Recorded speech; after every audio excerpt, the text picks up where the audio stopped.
안녕하십니까. 아틀란타 생활정보 의료편 헬스원 케어 강창석 내과의 강창석입니다. 오늘은 전립선에 대해서 이야기하고자 합니다. 전립선에 관한 이야기 중에 이제 특히 전립선 그 비대증에 대해서 한번 얘기하고자 합니다. 이 전립선 비대증은 젊은 사람들에게는 거의 없는 병이기 때문에 40세 이전에는 거의 없고 40세 이후로 넘어가면 약 한 60세쯤 되면 한 3분의 1 정도, 3명 중에 1명 정도가 이제 전립선 비대증이 있고요. 그 다음에 80세 정도 되면 한 50%, 그러니까 절반 정도가 전립선 비대증을 앓게 된다는 그런 통계가 있습니다. 이와 같이 이렇게 그 전립선 그 비대증은 그 많은 사람들에게 이렇게 그 영향을 미치는 그와 같은 병 중에 하나인데요.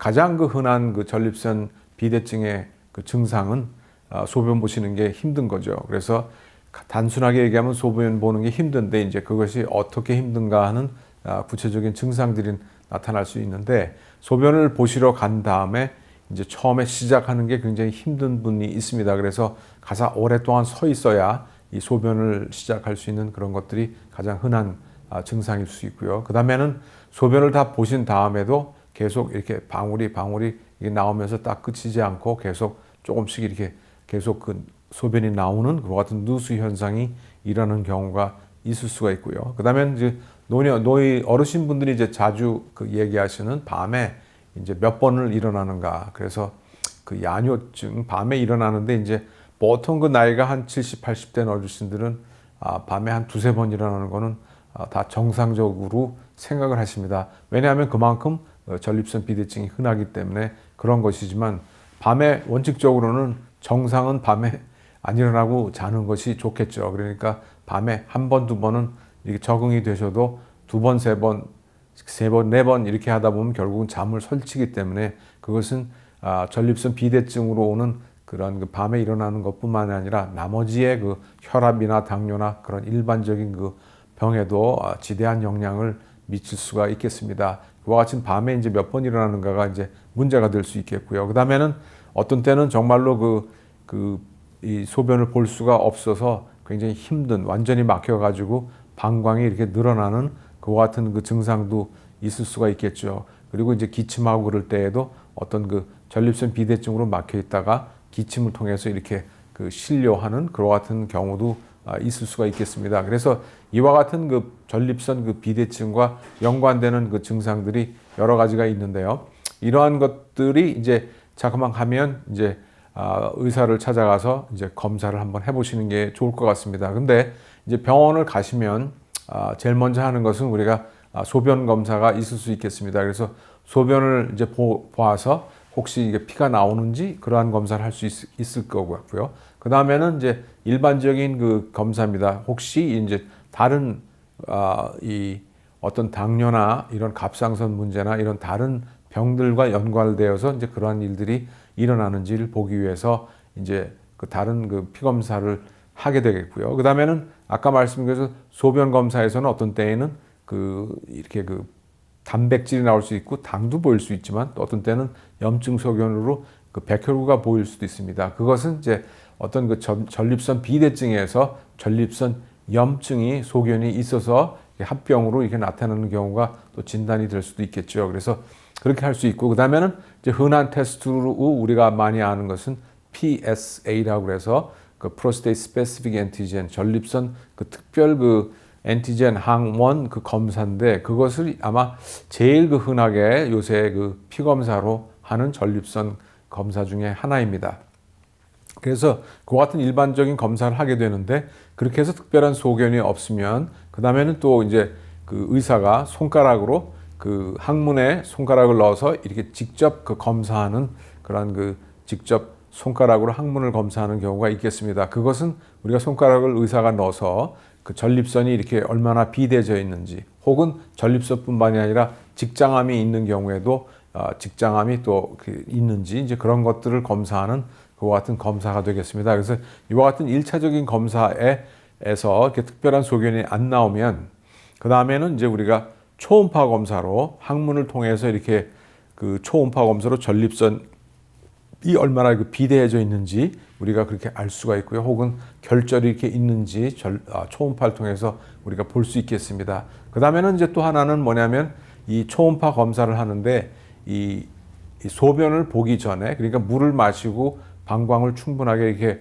이렇게 채운 다음에 그 방광에 그 꽉 찬 그 소변이 그럴 때 이제 초음파 검사를 하고요. 그다음에는 화장실에 가서 소변을 충분히 보셨다고 생각한 다음에 다시 와서 그 초음파 검사를 함으로써 방광이 꽉 차 있을 때 하고 방광을 본인이 이렇게 그 충분히 비웠다고 생각할 때 그게 얼마만큼 그 방광에 그 소변이 이렇게 비워질 수 있는가 하는 그와 같은 검사를 하게 됩니다. 그것은 뭐냐면 간단한 이치죠. 왜냐하면 전립선 비대증이 있는 환자는 그와 같은 방광을 본인이 이렇게 충분히 소변을 봐서 비웠다고 생각하지만 그 전립선 비대증으로 소변이 충분히 안 나가기 때문에 방광이 생각보다 많은 그 소변이 차 있는 경우가 많습니다. 바로 그런 이유 때문에 그 방광 그 소변을 자주 보는 그런 이유가 되는 거죠.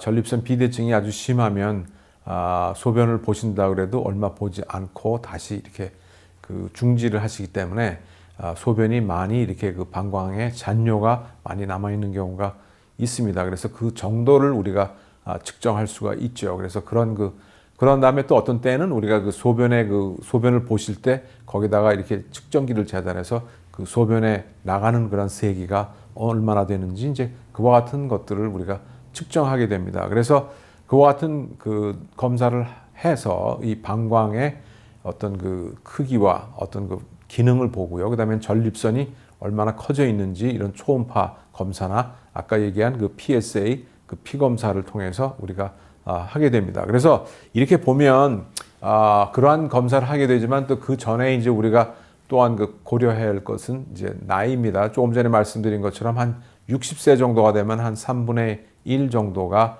전립선 비대증이 있고 80세에는 거의 한 50% 정도, 절반 정도가 전립선 그와 같은 그 개인적인 나이의 차이가 있고 그 다음에는 가족력도 이와 같은 전립선 비대증에 영향을 미칩니다. 식구 중에 전립선 비대증 환자가 있으면 본인도 그와 같은 그 전립선 비대증이 걸릴 확률이 더 올라가겠죠. 또한 그 밖에는 이제 그 과거에 어떤 그 요도에 어떤 그 상처를 입은 적이 있다거나 혹은 과거에 전립선 비대증해서 수술을 받은 적이 있으면 다시 자라서 이제 그런 경우가 있을 수가 있겠고요. 그 다음에는 또 혹은 그 콩팥에 돌이나 이런 방광에 그 돌들이 있어가지고 그것이 막혀서 소변을 못 볼 수 있는 경우가 있기 때문에 그와 같은 것도 이제 우리가 유심히 봐야 될 것이고요. 그 다음에는 이제 또 한 가지 볼 것은 본인이 환자 자신이 이제 당뇨병이나 혹은 혈압이 있으면 그와 같은 이런 배뇨하는데 문제가 있을 수가 있습니다. 그래서 전립선 문제가 더욱더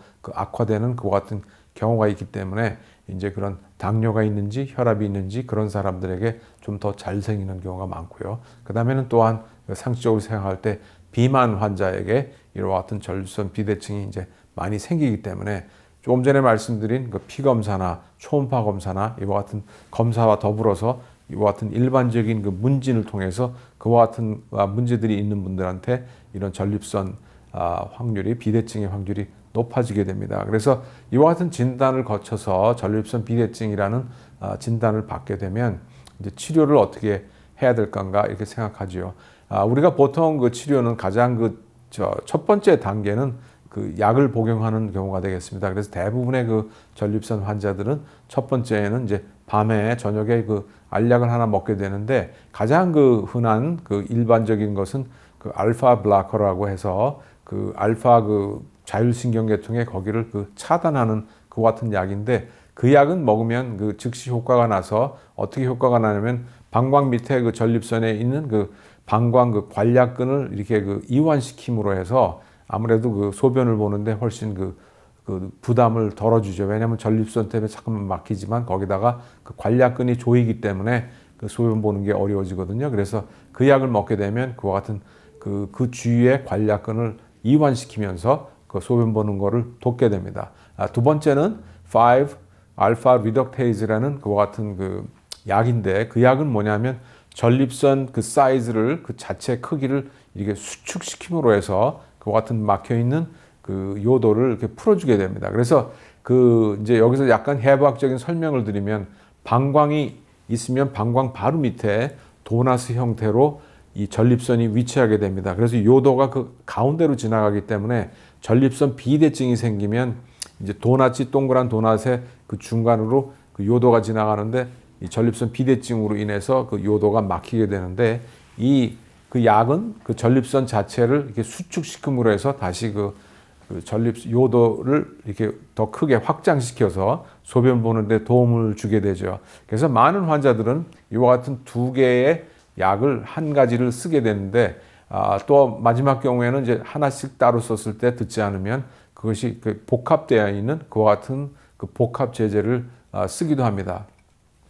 그래서 이와 같은 그 효과가 별로 없을 때에는 이제 어떤 때에는 아까 검사 부분에서 제가 말씀을 안 드렸지만 우리가 방광경, 그러니까 그런 내시경, 방광 내시경을 통해서 방광이나 방광 주위나 그런 전립선이 있는 그런 입구 쪽에 무슨 이제 문제가 있는지를 이제 살펴보는 그와 같은 과정도 이제 겪게 되면서 이제 치료 방법에 이제 그 다음 단계로 나가면 약간의 그 외과적인 그 치료 방법이 되겠습니다. 그래서 이제 다음 방법은 어떤 때는 이 프로브를 넣어서 이런 방광 내시경 같이 그와 같은 가는 튜브를 넣어서 그 주위를 이렇게 깎아내는, 그 다음에 전립선을 뜯어내는, 혹은 그 요도를 이렇게 넓히는 그와 같은 방법인데 그 방법으로는 물리적으로 그런 것들을 잘라내는 그런 방법, 어떤 때는 그 열치료로서 그 요도를 이렇게 확장시키는 방법, 어떤 때에는 이렇게 바늘이나 이런 철사 그 와이어들을 거기다 심어가지고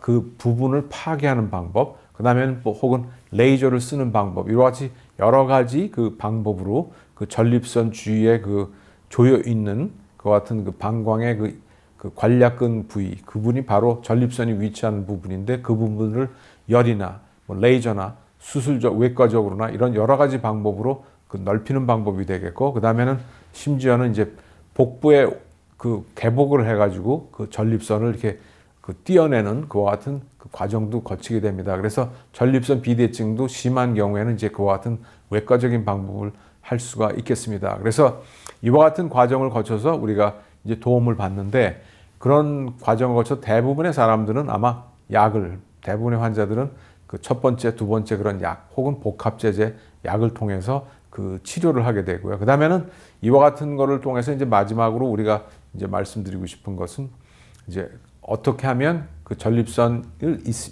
비대증이 있지만 우리가 생활해 나가야 될까 해서 제일 그 상식적으로 생각하는 거는 물을 많이 드시고 주무시면 아무래도 일어나는 게 밤에 자주 일어나게 되시겠죠. 그래서 그 취침 시간에 한 2시간, 3시간 이전에는 물을 드신다거나 커피를 마신다거나 알코올 같은 거를 섭취하신다거나 하는 것을 피하는 것이 상식이 되겠습니다. 그래서 어떤 분들은 이제 밤에 주무시기 전에 큰 그 컵으로 물을 마셔서 이 물을 많이 먹고 계속 몸을 세척하면서 밤 자는 동안에 하는, 그렇게 생각하시는 분들이 간혹 있는데 이런 전립선 비대증이 있는 분들은 주무시기 한 2-3시간 전에는 그 이후로는 그 수분 흡수를 좀 자제하시는 것이 밤에 일어나는 걸 방지하는 도움이 되겠고요.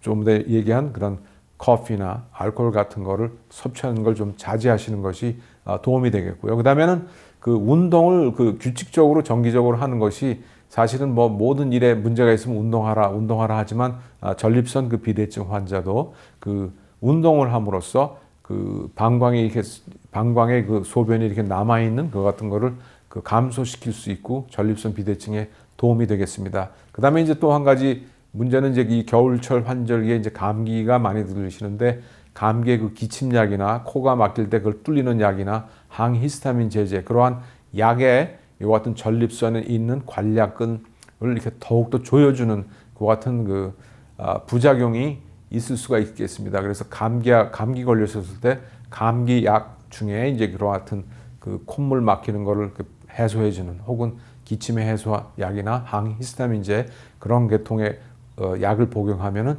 전립선 환자는 소변 보시기가 더 힘들어지는 경우가 있기 때문에 그런 거를 조심하셔야 될 것 같습니다. 그리고 아까 말씀드린 것처럼 그 체중 비만이 있는 분들은 체중을 감소하면서 운동하시는 그런 것들을 통해서 또 그 전립선 비대증에 그 도움을 우리가 받을 수 있을 거라고 생각합니다. 그리고 그 다음에는 또 한 가지